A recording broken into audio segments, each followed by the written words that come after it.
الحمد لله رب العالمين والصلاة والسلام على إمام الأنبياء والمرسلين ثم الصلاة والسلام على إمام الأولياء الكاملين وعلى آلهما وأصحابهما أجمعين من يومنا هذا إلى يوم الدين. أعوذ بالله من الشيطان الرجيم. بسم الله الرحمن الرحيم. ولا تقولوا لمن يقتل في سبيل الله أموات بل أحياء ولكن لا تشعرون. اما بعد، جیسا کہ ہم تمام اس بات سے بخوبی واقف ہیں کہ شہدائے مہدویہ کی معزز و مقدس شخصیات پر مسلسل آپ سے گفتگو کی سعادت حاصل کی جا رہی ہے. اس سلسلے وار نشست میں آج جس مقدس ہستی کا تذکرہ اور ان کی شہادت بیان کرنے کا شرف حاصل کیا جا رہا ہے، تاریخ مہدویہ میں جنہیں حضرت بندگی میاں ملک پیارا میٹھا رحمت اللہ علیہ کے نام سے یاد کیا جاتا ہے، یہ بات ہمیشہ ہم اپنے اذہان میں محفوظ رکھیں کہ ہماری تاریخ شہداء سے بھری پڑی ہے اور انہی بزرگان دین و شہداء دین حق کی قربانیوں کا نتیجہ ہے کہ آج تک پیغام امام آخر الزمان خلیفۃ اللہ مہدی موعود علیہ السلام اقطار عالم میں پھیلا ہوا ہے. ہم سمجھتے ہیں کہ راہ خدا میں جان دینا کوئی بڑی بات نہیں ہے. دشمن نے حملہ کیا اور اس کے حملے کی زد میں آ کر اس نے اپنی جان کا نذرانہ پیش کر دیا، لیکن یہ بات بحیثیت مسلمان تمام اہل ایمان کو جاننی چاہیے کہ شہادت کوئی معمولی بات نہیں ہے. شہید کا مقام و مرتبہ اللہ رب العزت کے پاس بہت اعلیٰ و عرفہ ہے. چنانچہ پروردگار عالم قرآن مجید فرقان حمید میں عظمت شہداء کو بیان کرتے ہوئے ارشاد فرما رہا ہے: وَلَا تَقُولُوا لِمَن يُقْتَلُ فِي سَبِيلِ اللَّهِ أَمْوَاتٌ بَلْ أَحْيَاءٌ وَلَكِن لَّا تَشْعُرُونَ. قرآن مجید کی آیت مبارکہ جس کا ترجمہ یوں ہے کہ انہیں مردہ مت کہو جنہوں نے راہ خدا میں اپنی جان کا نذرانہ پیش کر دیا، بل احیاء بلکہ وہ زندہ ہے، ولیکن لا تشعرون اور تم ان کی زندگی کا شعور نہیں رکھتے. آپ غور فرمائیں کہ یہاں پر پروردگار عالم اس آیت مبارکہ میں ان سے مخاطب ہے جو شہداء کو مردہ سمجھتے ہیں یا یوں سمجھتے ہیں کہ شہید مردہ ہے. اللہ کے مخاطب وہ لوگ ہیں جو شہید کو مردہ سمجھ رہے ہیں، لہذا اللہ ان سے دو ٹوک انداز میں ارشاد فرما رہا ہے کہ وَلَا تَقُولُوا انہیں تم مردہ مت کہو جنہوں نے اللہ کی راہ میں جان کا نذرانہ پیش کر دیا. گویا یہ آیت میں اگر ہم تدبر کریں تو بہت سے حقائق ہمارے سامنے آتے ہیں، لیکن آج کی اس نشست میں دو بات میں آپ کے سامنے رکھنا چاہتا ہوں۔ اول یہ کہ اس کے مخاطب وہ لوگ ہیں جو شہید کی زندگی کو تسلیم نہیں کرتے، اور ان کا یہ خیال ہے یا ان کا یہ نظریہ ہے کہ وہ مردہ ہے، اللہ ان سے مخاطب ہے۔ دوسری بات یہ ہے کہ پروردگار عالم فرما رہا ہے وَلَكِنْ لَا تَشْعُرُونَ، تم ان کی زندگی کا شعور نہیں رکھتے۔ اس سلسلے میں سب سے پہلے ہم شہید کے معنی پر غور کریں تاکہ ہمیں معلوم ہو کہ شہید کا مقام و مرتبہ کیا ہے۔ یوں تو عربی میں شہید کے معنی و الفاظ کے اعتبار سے بہت سے معنی پر شہید کا استعمال کیا جاتا ہے، یا یوں کہیے کہ شہید کے بہت سے معنی ہیں، لیکن آج میں آپ کے سامنے صرف دو معنی پر آپ سے گفتگو کا شرف حاصل کروں گا۔ اول معنی یہ ہے کہ شہید کے معنی یہ ہے کہ حاضر ہونا۔ شہید اس کو کہا جاتا ہے جو حاضر ہوتا ہے۔ اب اس سلسلے میں آپ دیکھیں قرآن مجید فرقان حمید میں پروردگار عالم حضرت یعقوب علیہ السلام کی موت کے وقت کے حالات کو بیان کرتے ہوئے ارشاد فرما رہا ہے ام کنتم شہداء اذ حضر یعقوب الموت ام کنتم شہداء اذ حضر یعقوب الموت۔ یہ سورہ بقرہ کی آیت ہے۔ اس کا ترجمہ یہ ہے کہ تم اس وقت حاضر نہیں تھے جب یعقوب علیہ السلام کی موت کا وقت تھا۔ یعنی یہاں شہداء دراصل شہید کی جمع ہے، شہید کی جمع شہداء۔ اللہ فرما رہا ہے کیا تم اس وقت حاضر نہیں تھے جب یعقوب کی موت واقع ہوئی؟ یہ ایک آیت ہے جس سے ہمیں یہ استدلال مل رہا ہے کہ شہید کے معنی حاضر ہونے کے ہیں۔ اب اس کے بعد آپ دیکھیں کہ سورہ نساء میں پروردگار عالم منافقین کا حال بیان کرتے ہوئے ارشاد فرما رہا ہے کہ جب اسلام اور باطل کا مقابلہ ہوتا اور اس میں یہ منافقین شریک نہ ہوتے تو کیا کہتے؟ قرآن نے ان کے الفاظ کو قرآن میں بیان کیا کہ منافقین یہ کہتے قال قد انعم اللہ علی اذ لم اکن معاہم شہیدا۔ منافقین یہ کہہ رہے ہیں، منافق یہ کہہ رہا ہے قد انعم اللہ علی، یہ اللہ کا مجھ پر انعام ہے، اذ لم اکن معاہم شہیدا، کہ میں ان لوگوں کے ساتھ نہیں تھا یا ان لوگوں کے ساتھ حاضر نہیں تھا جنہوں نے اللہ کی راہ میں جہاد کیا ہے۔ دو آیات پر میں اکتفا کروں گا۔ آپ غور کریں کہ پہلی آیت سورہ بقرہ کی ہے جس میں اللہ نے شہید کے معنی حاضر ہونے کے لیے ہے ام کنتم شہداء اذ حضر یعقوب الموت، اور دوسری آیت سورہ نساء کی ہے جس میں پروردگار عالم منافق کے ذہن کو بیان کرتے ہوئے ارشاد فرما رہا ہے قال قد انعم اللہ علی اذ لم اکن معاہم شہیدا۔ یہاں پر بھی اللہ نے شہید کے معنی حاضر ہونے کے لیے ہے۔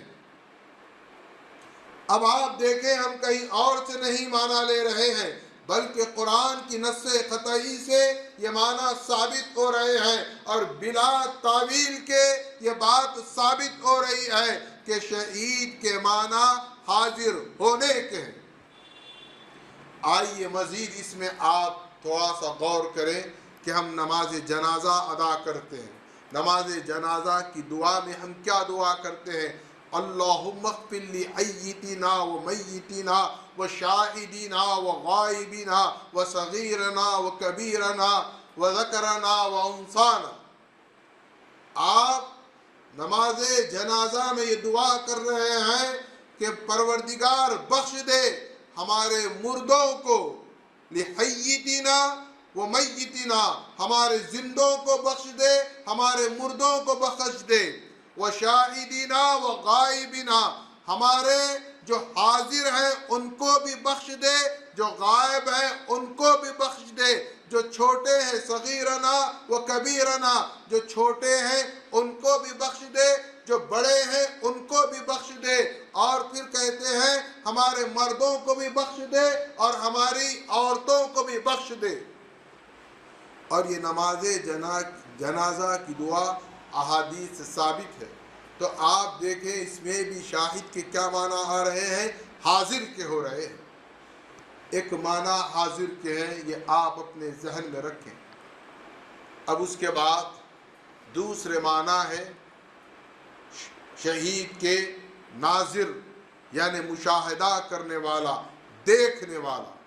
اب اس سلسلے میں قرآن مجید میں سورہ بقرہ ہی میں پروردگار عالم ماہ رمضان سے متعلق ارشاد فرما رہا ہے، فَمَنْ شَهِدَ مِنْكُمُ الشَّهْرَ فَلْيَصُمْهُ، فَمَنْ شَهِدَ مِنْكُمُ الشَّهْرَ فَلْيَصُمْهُ، جب تم رمضان کو پالو، فَمَنْ شَهِدَ مِنْكُمُ الشَّهْرَ، جب تم اس مہینے کو پالو، یعنی تم اس کا مشاہدہ کر لو، تمہاری زندگی میں جب رمضان آ جائیں تم مشاہدہ کر لو، تم دیکھ لو، تم پالو، تو کیا ہے، فَلْيَصُمْ، تم روزہ رکھو۔ تو یہاں پر اس آیت مبارکہ سے یہ دلالت ہو رہی ہے کہ شہید کے معنی ناظر، یعنی مشاہدہ کرنے والے اور دیکھنے کے بھی ہیں۔ ایک معنی حاضر ہونے کے ہیں، یہ دوسرا معنی ہے کہ مشاہدہ کرنا، دیکھنا۔ اب اس سلسلے میں ایک اور آیت ہے کہ جب مشرکین مکہ یہ عوام میں یہ بات عام کر رہے تھے کہ ملائکہ فرشتے اللہ کی بیٹیاں ہیں، جب انہوں نے اس کا چرچا شروع کیا کہ فرشتے اللہ کی بیٹیاں ہیں، اور تقریباً وہ اس پر تسلیم بھی کرتے تھے کہ فرشتے اللہ کی بیٹیاں ہیں، معاذ اللہ، اللہ نے اس کا رد کیا، اللہ نے اس کا جواب دیا اور ارشاد فرمایا، ام خلقنا الملائکۃ اناثا ہم شاہدون۔ پروردگار عالم ان کا جواب دیتے ہوئے فرما رہا ہے، ام خلقنا الملائکۃ ہم شاہدون، کہ جب ہم نے ملائکہ کو پیدا کیا، ہم شاہدون، کیا تم دیکھ رہے تھے؟ کیا تم اس وقت موجود تھے؟ کیا تمہارے سامنے ہم نے فرشتوں کو لڑکیوں کے طور پر پیدا کیا؟ ام خلقنا الملائکۃ اناثا ہم شاہدون۔ یہ آیت دلالت کر رہی ہے کہ مشاہدہ، یعنی مشرکوں سے اللہ کہہ رہا ہے، کیا تم اس وقت موجود تھے؟ کیا تم دیکھ رہے تھے کہ فرشتے کو جب ہم نے پیدا کیا تو کیا وہ ہماری بیٹیاں تھیں؟ اب ایک اور آپ قرآن مجید کی آیت پر غور کریں۔ جب حضرت یوسف علیہ السلام پر زلیخا نے تہمت لگائی، حضرت یوسف کے پاس اپنی صفائی اور اپنی عصمت کے لیے کوئی گواہ نہیں تھا، یا تو یوسف تھے یا پھر زلیخا، لیکن پروردگار عالم نے ایک انتظام کیا، جہاں پر یہ واقعہ پیش آیا وہیں پر کسی حصے میں اس مکان کے ایک بچہ جھولے میں تھا۔ اب اللہ نے یہاں شہید شاہد من اہلہا فرمایا، یعنی وہ بچہ شہید شاہد من اہلہا، یعنی تمہارے گھر والوں میں سے جس نے دیکھا، یعنی وہ بچے کی طرف پروردگار عالم اشارہ کر رہا ہے۔ تو یہاں پر بھی شہید شاہد من اہلہا میں پروردگار عالم نے جو شہید کے معنی لیے ہیں وہ ہے مشاہدہ کرنا، وہ ہے معنی گواہی دینا اور مشاہدہ کرنا، حاضر ہونا۔ تو اب آپ دیکھیں قرآن مجید کی اور بھی بہت سی آیات ہیں جو شہید کے معنی مشاہدہ کرنے پر دلالت کرتی ہے۔ میں صرف اختصار وقت کے ساتھ ساتھ میں آپ کے سامنے 2-3 آیات کا ذکر کر رہا ہوں۔ اب آپ کے پاس یہ بات طے ہو گئی کہ شہید کا ایک معنی حاضر ہونے کا ہے، دوسرا معنی شہید کا مشاہدہ کرنا اور دیکھنے کے ہیں۔ اب آپ غور کریں کہ شہید کہاں حاضر ہوتا ہے اور شہید کیا مشاہدہ کرتا ہے۔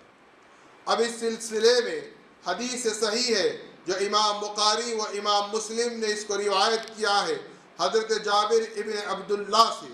حضرت جابر ابن عبداللہ ارشاد فرماتے ہیں کہ جس موقع پر ان کے والد یعنی حضرت جابر ابن عبداللہ کے والد حضرت عبداللہ ابن عمر کی شہادت واقع ہوئی، جب حضرت عبداللہ ابن عمر کی شہادت واقع ہو گئی، دشمنان حق نے آپ کے لاش مبارک کے ساتھ بڑی بے حرمتی کی، اور جب آپ کا لاشا آقا کونین احمد مجتبی محمد مصطفیٰ صلی اللہ علیہ وسلم کی خدمت میں پیش کیا گیا، اور جب آپ نے حضرت عبداللہ ابن عمر کا لاشا دیکھا تو حضرت جابر ابن عبداللہ روایت کرتے ہیں کہ اس موقع پر یا عبداللہ ابن عمر کی بیٹی یا عبداللہ ابن عمر کی بہن حاضر ہوتی ہے اور دیکھتی ہیں کہ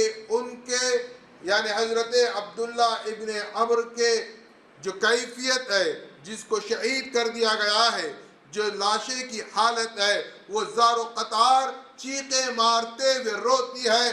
تب محمد الرسول اللہ صلی اللہ علیہ وسلم اس خاتون سے مخاطب ہو کر ارشاد فرماتے ہیں کہ بیٹی رو مت، یہ رونے کا وقت نہیں ہے، بلکہ میں تمہیں مبارکباد دیتا ہوں۔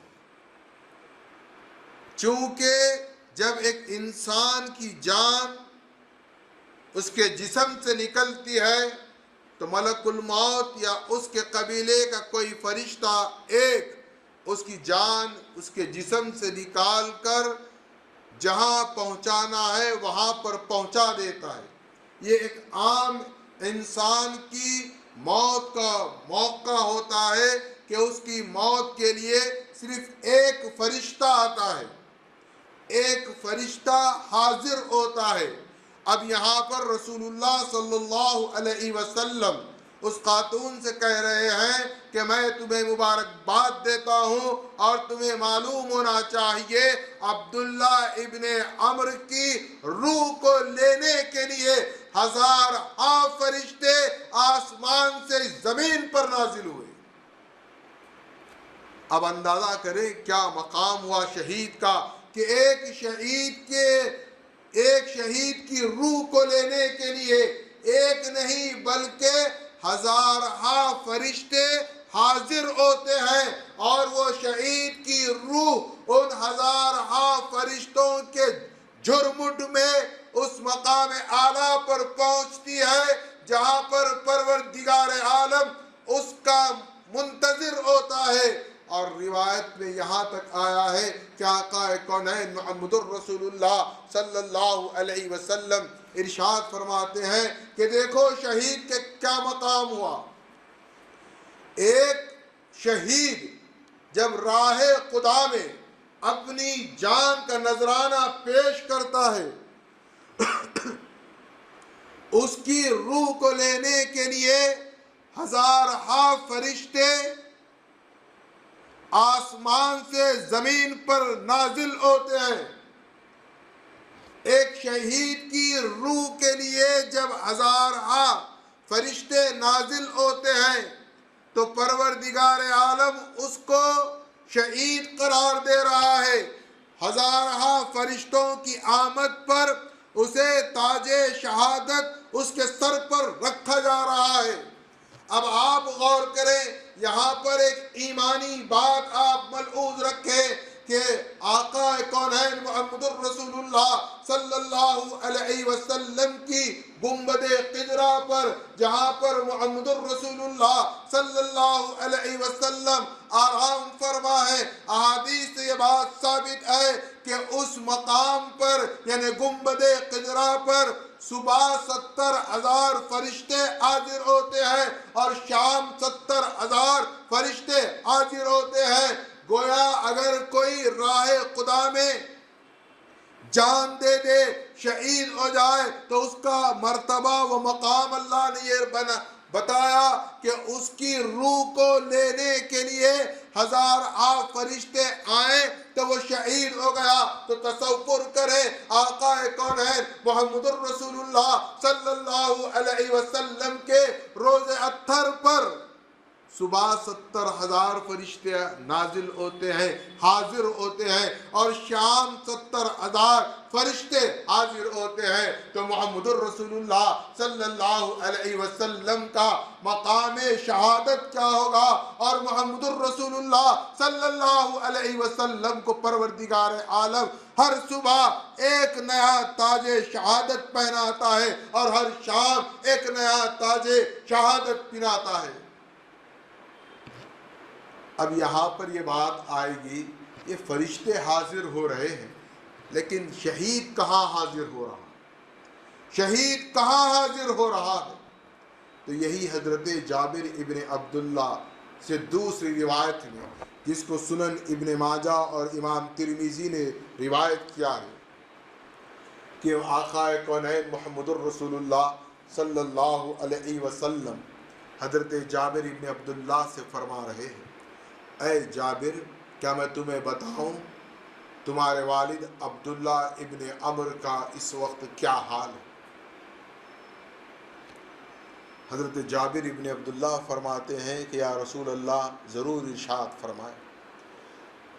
محمد الرسول اللہ صلی اللہ علیہ وسلم فرماتے ہیں، اے جابر، تمہارے باپ عبداللہ کی جب شہادت واقع ہوئی تو پروردگار عالم کے حضور جب 1000 فرشتے شہید کی روح کو لے کر حاضر ہوتے ہیں تو اللہ تعالیٰ شہداء کی روح سے پردے سے کلام کرتا ہے، یعنی جس طرح کہ حضرت موسیٰ علیہ نبینا سے پردے کے حجاب سے اللہ کلام کرتا تھا، لیکن تمہارے والد عبداللہ کا یہ مقام اللہ نے اپنے فضل سے عطا کیا کہ عبداللہ ابن عمر سے پروردگار عالم بلا حجاب گفتگو کر رہا۔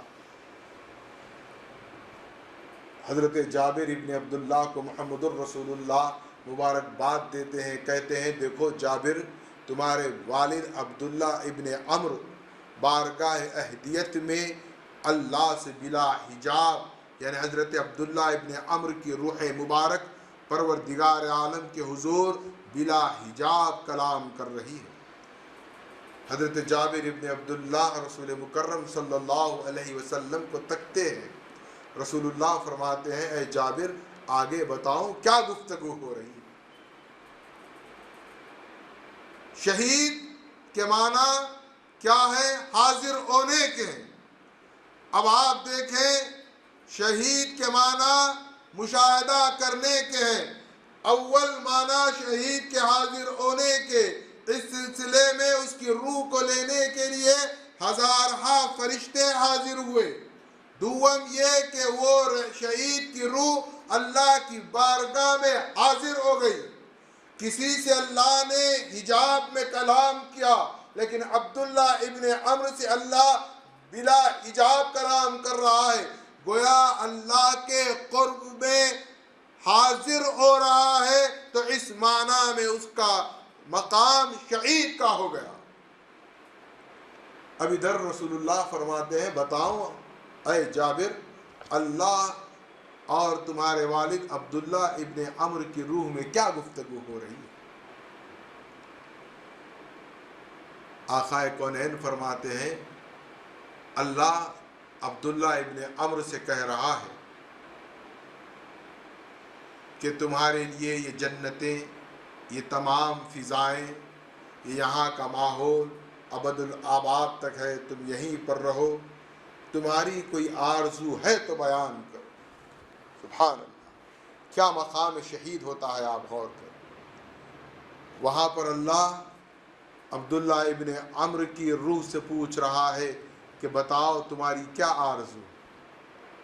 تو حضرت عبداللہ ابن عمرو فرماتے ہیں کہ اے پروردگار، یہ تیری نعمتیں، یہ جنتیں، یہ تمام حور و غلمان، یہ یہاں کی سوغات، یہ یہاں کی کشیشیں یقیناً بے انتہا، بے حساب ہیں اور لازوال ہیں، یہ نعمتوں کا کوئی بدل نہیں، لیکن پروردگار میری یہ آرزو ہے کہ مجھے واپس دنیا میں بھیج دے، فَأُقْتِلُ عَشْرَ مَرَّةٍ، اور میں 10 بار دنیا میں جاؤں اور 10 بار تیرے نام پر اپنی گردن کا نذرانہ پیش کر دوں۔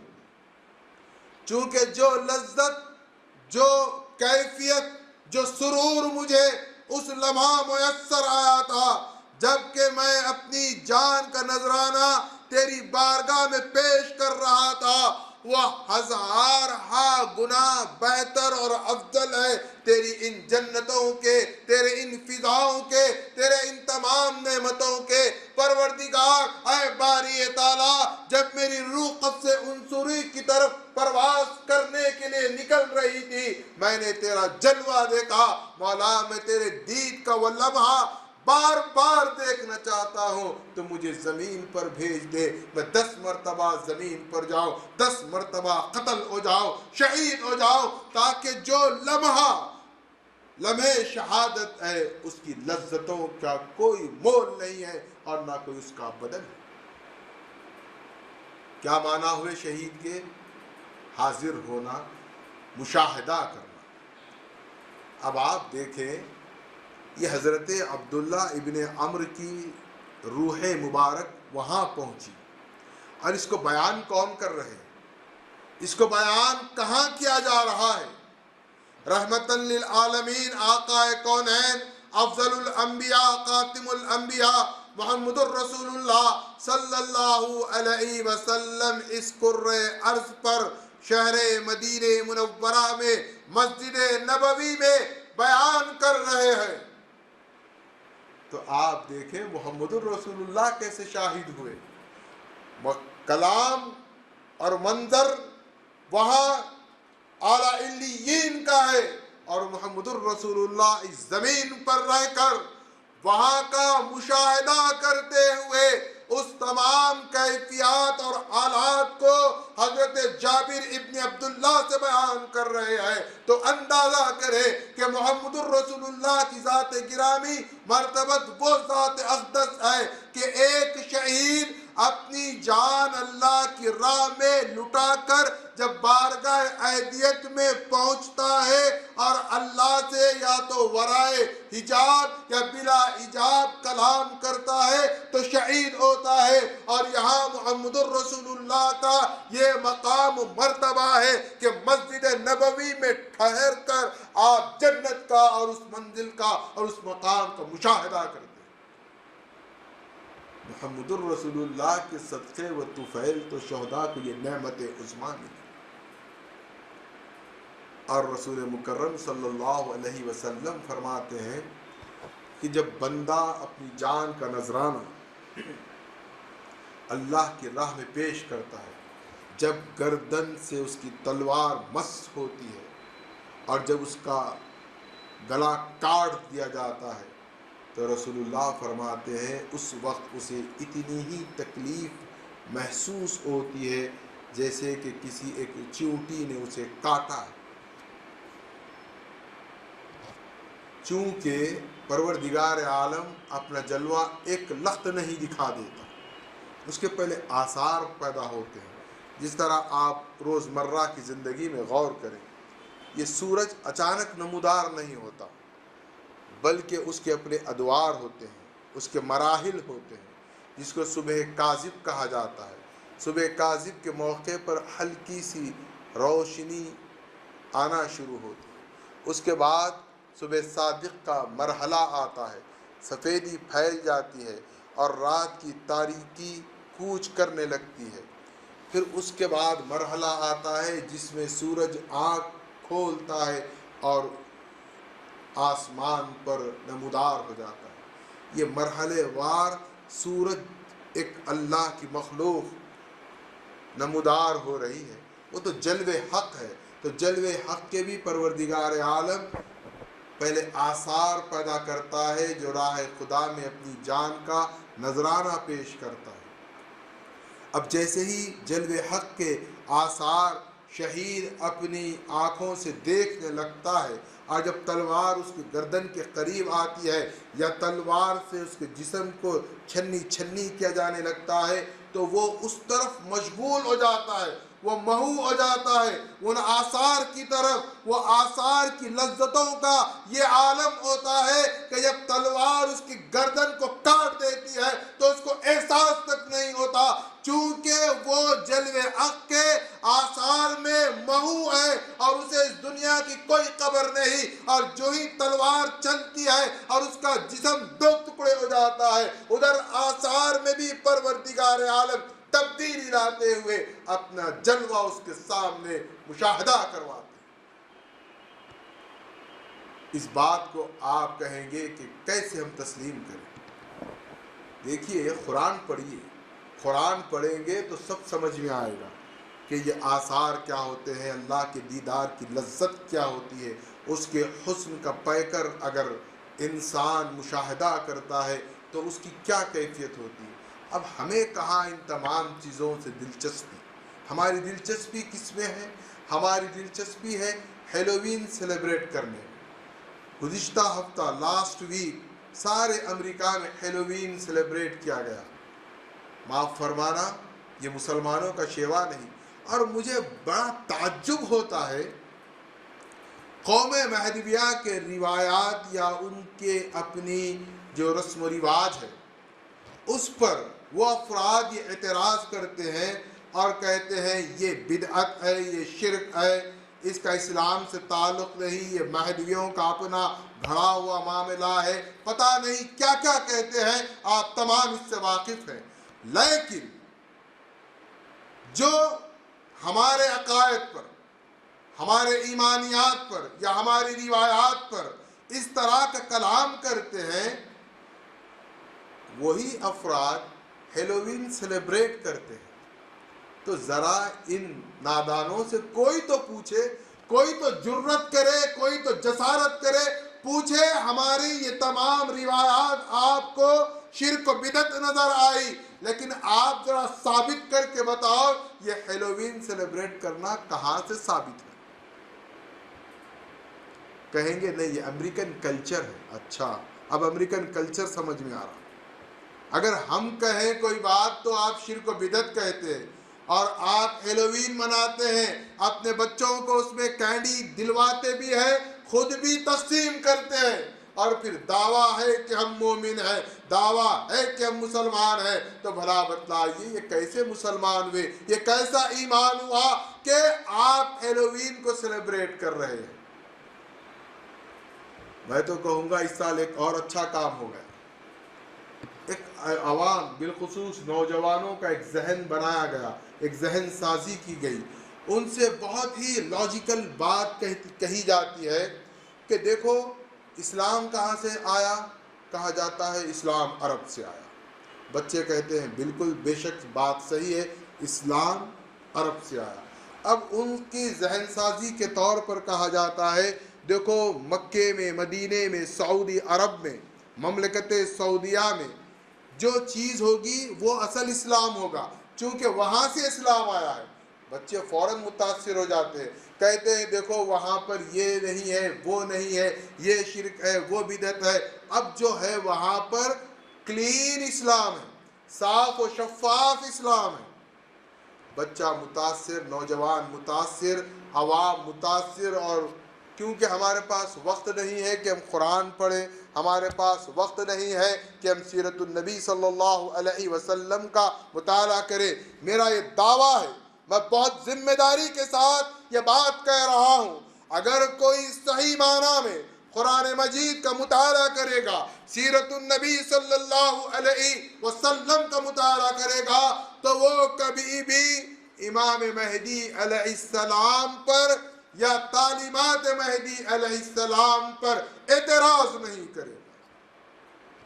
وہی اعتراض کرے گا جو قرآن نہیں پڑھتا، وہی اعتراض کرے گا جو سیرت النبی سے واقف نہیں۔ اب کیا ذہن سازی ہوئی کہ اسلام وہی سچا ہے اور اسلام وہی ہے جو مملکت سعودیہ میں ہے۔ لوگوں نے اپنا ایمان غارت کر لیا۔ اب میں آپ سے بہت ادب سے سوال کر رہا ہوں، مملکت سعودیہ نے بھی اس سال ہیلووین سیلیبریٹ کیا ہے، اب آپ کیا کہیں گے؟ کیا ان سے آپ نہیں پوچھیں گے؟ کہاں ہے حدیث میں نہیں سوال ہوگا؟ اب کوئی شرک و بدعت کا فتویٰ نہیں لگائیں گے؟ سارا عالم اسلام خاموش ہے۔ کتنے شرمناک واقعے کو مملکت سعودیہ نے اجازت دی اور ہیلووین سیلیبریٹ کیا گیا اس مقدس سرزمین حجاز پر، جہاں سے شیطان کو بھگایا گیا وہیں پر شیطان کا سیلیبریشن کیا گیا۔ نوجوانوں، خواب غفلت سے باہر آؤ۔ مملکت سعودیہ کا جو سعودی خاندان کا اسلام اس ملک پر ہے، اس ملک میں رائج ہے، وہ اسلام نہیں ہے۔ اسلام کیا ہے؟ مذہب ما کتاب اللہ و اتباع محمد الرسول اللہ۔ اگر آپ کو اعتراض ہے، شک و شبہ ہے ہمارے اپنے بعض پروگرامز پر یا اپنے نظریات پر، تو آپ کھل کر سوال کریں، لیکن فوری فتویٰ نہ لگائیں۔ اب جب فتویٰ لگاتے ہیں تو ہیلووین تو کم سے کم اس کا تو پرہیز کریں، اس کا تو اہتمام نہ کریں۔ آپ کسی بھی ملک میں رہیں، کلچر وہاں کا کچھ بھی ہو، آپ اپنے ایمان پر قائم رہیں۔ جو چیز شریعت کے حدود میں جائز ہے، اس جائز کام کو آپ کو کرنے کی شریعت اجازت دیتا ہے۔ ہیلووین کی شریعت اجازت نہیں دیتا۔ اگر دیتا ہے تو آپ کے جو آقا، آپ کے جو ابا سعودی عرب کے جو علماء ہیں، ان سے آپ فتویٰ لا کر دے دیں کہ واقعی میں یہ درست اور جائز ہے۔ کیونکہ میں نے امریکہ میں یہ بات دیکھی ہے کہ امریکہ میں لوگ بہت آسانی سے جواب دے دیتے ہیں، نہیں ہمارے پاس عرب علماء کا فتویٰ ہے۔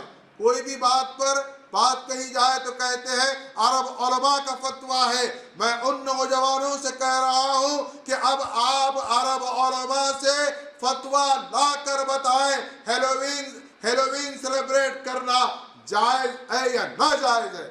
میں بحیثیت مہدی بھی آپ کو پوری ذمہ داری سے کہہ رہا ہوں کہ یہ شیطانی گمراہ کن سیلیبریشن ہے۔ جس نے بھی کیا ہے وہ توبہ کرے، تائب ہو، اللہ سے رجوع لائے، ورنہ اللہ معاف نہیں کرے گا کہ تم نے کیا کیا۔ عزیزان محترم، شہید اللہ کے جلووں کا نظارہ کرتا ہے، وہ کیا سرور، وہ کیا لذت ہوتی ہے، ہم اندازہ نہیں کر سکتے، لیکن قرآن اس کی لذتوں کے احساس کو بھی بیان کر رہا ہے۔ آپ نے بارہا سورہ یوسف کو پڑھا ہوگا، ذرا اس انداز سے بھی کبھی آپ سورہ یوسف کو پڑھیں۔ زلیخا اور یوسف کا واقعہ بے انتہا مشہور و معروف۔ اس واقعے کا ایک اہم منظر میں آپ کے سامنے رکھتا ہوں۔ جب ایک موقع آیا کہ زلیخا اپنے گناہ سے تائب ہو گئی اور حضرت زلیخا ہوئی، مصر کی عورتوں نے، مصر کی خواتین نے زلیخا پر تانے دیے، الزام تراشی کرنے لگی، کہنے لگی کہ تم ایک بادشاہ کی بیگم اور ایک غلام پر عاشق ہو گئی۔ بہرحال مختلف قسم کے حضرت زلیخا پر تانے کسے جانے لگے۔ حضرت زلیخا کو کوئی جواب نہیں مل رہا تھا، وہ جواب دیتی، وہ جواب کو رد کر دیتے، چونکہ یاد رکھیں آپ، تانوں کا جواب نہیں ہوتا۔ حضرت زلیخا کو کسی اللہ والے نے، کسی درویش نے کہا جواب دیتی رہو گی تو کبھی یہ تسلیم نہیں کریں گے، آپ ایک دعوت کا اہتمام کرو اور ان تمام خواتین کو بلاؤ اور دسترخوان پر کچھ پھل رکھ دو، ان کے ہاتھوں میں چھریاں رکھ دو اور ہاتھ میں پھل اور چھری دے دو، اور یوسف سے کہنا کہ اپنا نقاب ہٹا کر اپنا جلوہ دکھاتے ہوئے ان مصر کی خواتین کے سامنے سے گزر جانا۔ جو زلیخا تم نے دیکھا ہے، جب تک یہ خود نہیں دیکھ لیں گی انہیں اس بات کا یقین نہیں ہوگا کہ یوسف کا حسن کیا ہے۔ حضرت زلیخا نے دعوت کا اہتمام کیا۔ اور دیکھیے آپ، یہ کوئی اسرائیلی روایت کو میں بیان نہیں کر رہا ہوں، کوئی واقعہ، کوئی کہانی، کوئی ایسا نہیں ہے، میں بالکل قرآن مجید سورہ یوسف کی آیات کو بیان کر رہا ہوں۔ یہ منظر کو پروردگار عالم نے سورہ یوسف میں اس طرح بیان فرمایا، وَآتَتْ كُلَّ وَاحِدَةٍ مِّنْهُنَّ سِكِّينًا، ہر ایک کے ہاتھ میں ایک چھری دے دو، سکینہ ایک چھری دے دو، وقالت اخرج علیہن، اور یوسف سے کہو یہاں سے گزرو، یہاں سے نکلو، وقالت اخرج علیہن، طے ہو گیا کہ ہاتھ میں چھری دے دی گئی، اور پھر اس کے ساتھ یہ کہہ دیا گیا کہ یوسف یہاں سے گزرو۔ اب یوسف گزر رہے، اللہ اس منظر کو بھی بیان کر رہا ہے، فَلَمَّا رَأَيْنَهُ أَكْبَرْنَهُ وَقَطَّعْنَ أَيْدِيَهُنَّ وَقُلْنَ حَاشَ لِلَّهِ مَا هَذَا بَشَرًا إِنْ هَذَا إِلَّا مَلَكٌ كَرِيمٌ۔ یہ سارا منظر پروردگار بیان کر رہا ہے۔ کیا ہوا؟ حضرت یوسف سے کہا گیا کہ یہاں سے گزرو، سامنے سے گزرو۔ جب یوسف گزرنے لگے، وَقَطَّعْنَ أَيْدِيَهُنَّ، انہوں نے اپنے ہاتھوں کو کاٹ لیا، وَقُلْنَا، اور کہہ اٹھی، پکار اٹھی، حَاشَ لِلَّهِ مَا هَذَا بَشَرًا، یہ کوئی انسان نہیں ہے، یہ کوئی بشر نہیں ہے، ان ہذا الا ملک کریم، یہ تو کوئی کریم فرشتہ ہے، یہ تو کوئی نورانی شخصیت ہے۔ اور یہ کیفیت جب طاری ہوئی، ان عورتوں کے پھل کاٹتے کاٹتے انگلیاں کٹ گئی، انگلیاں کٹ گئی، لیکن حسن یوسف کا جو جلوہ ان کی نگاہوں کے سامنے تھا، انگلیوں کے کٹنے کا بھی احساس نہیں ہوا۔ جب انہیں اس بات کا ہوش آیا، جب اس نے یوسف کے جلوے سے جو مستغرق تھی، اس کیفیت سے جب باہر آئی، تو انہیں احساس ہوا کہ انہوں نے پھل کے ساتھ اپنے ہاتھ کاٹ لیے۔ ایک پیغمبر حضرت یوسف علیہ السلام کا جلوہ جب مصر کی خواتین دیکھتی ہے تو ان کے ہاتھ کٹ جاتے ہیں، اور انہیں ان کے ہاتھ کٹنے کا احساس نہیں ہوتا۔ تو ذرا تصور کرے کہ وہ منزل، وہ مقام کیا ہوگا جب پروردگار عالم کا جلوہ شہید کو اللہ عطا فرماتا ہے، تو اس کی کیفیات کو ہم بھلا کس طرح بیان کر سکتے ہیں؟ اس کو وہی افراد بیان کر سکتے ہیں یا محسوس کر سکتے ہیں جو اس مرحلے شہادت سے گزرے ہیں۔ چنانچہ انہی شہدائے اسلام میں، شہدائے مہدویہ میں، حضرت ملک پیارا میٹھا، جن کا نام بڑا مقدس ہے، کہ وہ دراصل بہت بڑے رئیسوں میں ان کا شمار ہوتا تھا۔ گجرات جو کہ اس وقت پائے تخت تھا بادشاہ کا، وہ اس کے مصاحبوں میں شمار کیے جاتے تھے۔ لیکن جب انہوں نے دیکھا کہ بندگی میاں شاہ خود میر صدیق ولایت رضی اللہ تعالیٰ عنہ کا دائر معلّہ جھالاوار میں واقع ہے، اور وہ بندگی میاں شاہ خود میر صدیق ولایت رضی اللہ تعالیٰ عنہ کے بیان قرآن کو سماعت کرتے، بیان قرآن کی تاثیر کا یہ عالم ہوا کہ حضرت بندگی میاں ملک پیارا میٹھا نے اپنی تمام جو دنیاوی مشغولیت تھی اس کو ترک کر دیا، یہاں تک کہ سید الشہداء حامل بار امانت حضرت بندگی میاں شاہ خود میر صدیق ولایت رضی اللہ تعالیٰ عنہ نے ان کا نکاح اپنی بہن سے کروایا۔ بیان قرآن کا اثر ہونے لگا، انہوں نے دنیا ترک کر دی، اپنے فرزند ملک راجہ کو تمام اپنی دنیا ان کے تفویض کر دی اور خود ترک دنیا کر لی۔ آپ دیکھیں یہ بیان قرآن میں کیا تاثیر ہوتی تھی۔ بیان قرآن کی تاثیر سے لوگ دنیا کی حقیقت سے واقف ہو جاتے تھے، وہ اس منزل پر پہنچ جاتے تھے جس کو پروردگار عالم سورہ حامیم سجدہ میں بیان فرما رہا ہے، ان الذین قالوا ربنا اللہ ثم استقاموا تتنزل علیہم الملائکہ الا تخافوا ولا تحزنوا وابشروا بالجنۃ التی کنتم توعدون کی وہ منزل پر پہنچ جاتے، یا یوں سمجھے کہ وہ سورہ یونس کی آیت کی اس منزل پر پہنچتے جس پہ پروردگار عالم فرما رہا ہے، الا ان اولیاء اللہ لا خوف علیہم ولا هم یحزنون، لہذا انہیں کسی کا خوف نہیں ہوتا، وہ اللہ کے ہو جاتے، اپنے آپ کو اللہ کے سپرد کر دیتے اور اللہ کی ذات پر اس قدر کامل ایمان و یقین ہو جاتا کہ دنیا مافیا کی کوئی پرواہ نہ ہوتی۔ یہی حال حضرت بندگی میاں ملک پیارا کا ہوا، انہوں نے سب کچھ ترک کر دیا،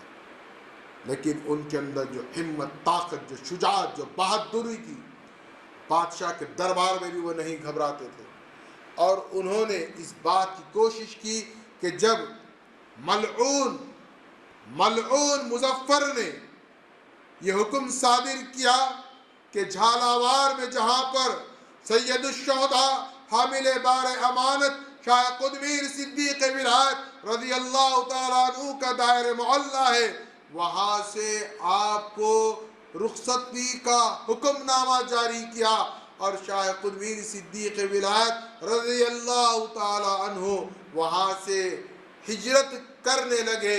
تو بندگی میاں ملک پیارا نے، جو کہ ان کی جاگیر میں اس وقت کھامیل تھا، جہاں حق و باطل کا معرکہ برپا ہونا تھا، دیکھیے یہ تمام چیزیں اللہ کے انتظامات ہیں، کیسے اللہ تعالیٰ اس کو مہیا کرتا ہے، اللہ مسبب الاسباب ہے، اسباب کیسے پیدا ہو رہے ہیں۔ بندگی میاں ملک پیارا کی جاگیر میں کھامیل ہے، اور ادھر جھالاوار سے شاہ قطمیر صدیق ولایت کو نکلنا پڑا، آپ نے وہاں سے ہجرت کا ارادہ کیا، تو بندگی میاں ملک پیارا نے اپنی جاگیر میں کھامیل کی جو جگہ ہے آپ کو عنایت فرما دی، اور بندگی میاں ملک پیارا اس بات کی کوشش میں تھے کہ کسی طرح ملعون مظفر کو، جو بادشاہ گجرات ہے، اس کو یہ سمجھایا جائے، یہ بتایا جائے کہ مہدویت عین حق ہے، عین اسلام ہے، عین قرآن ہے۔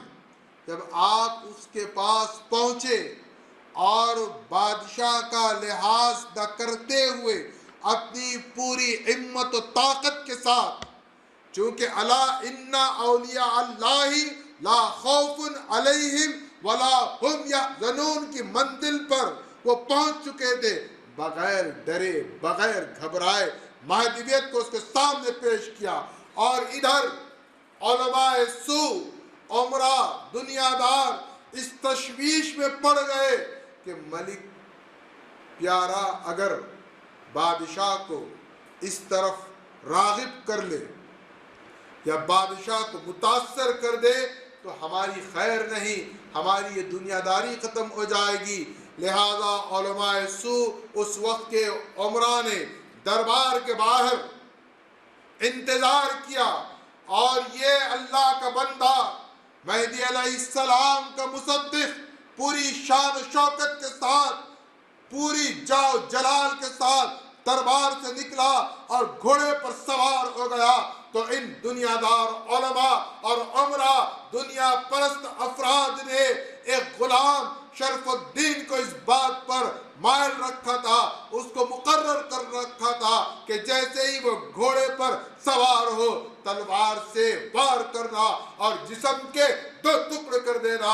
چنانچہ آپ کے جسم کے 2 ٹکڑے کر دیے گئے، لیکن اللہ کا بندہ اللہ کے حکم کے مطابق اللہ کی راہ میں شہید ہو گیا، اور اللہ نے اس کی شہادت پر یہ کہا کہ وَلَا تَقُولُوا لِمَنْ يُقْتَلُ فِي سَبِيلِ اللَّهِ أَمْوَاتٌ بل احیاء ولکن لا تشعرون، یقیناً وہ زندہ ہے، اور ان کی زندگی کا شعور کیا ہے؟ تو اللہ کی مقرب بندے ہیں، اللہ کے قرب میں، اللہ کے جلوے اور یا پھر پردے کی حجاب میں یا بغیر حجاب کے اللہ سے کلام بھی کر رہے ہیں۔ اللہ فضل فرماتا ہے تو حجاب بھی اٹھا دیتا ہے۔ حضرت بندگی میاں ملک پیارا نے اپنا خون دے کر اس مہدویت کی باغ کو سینچا ہے۔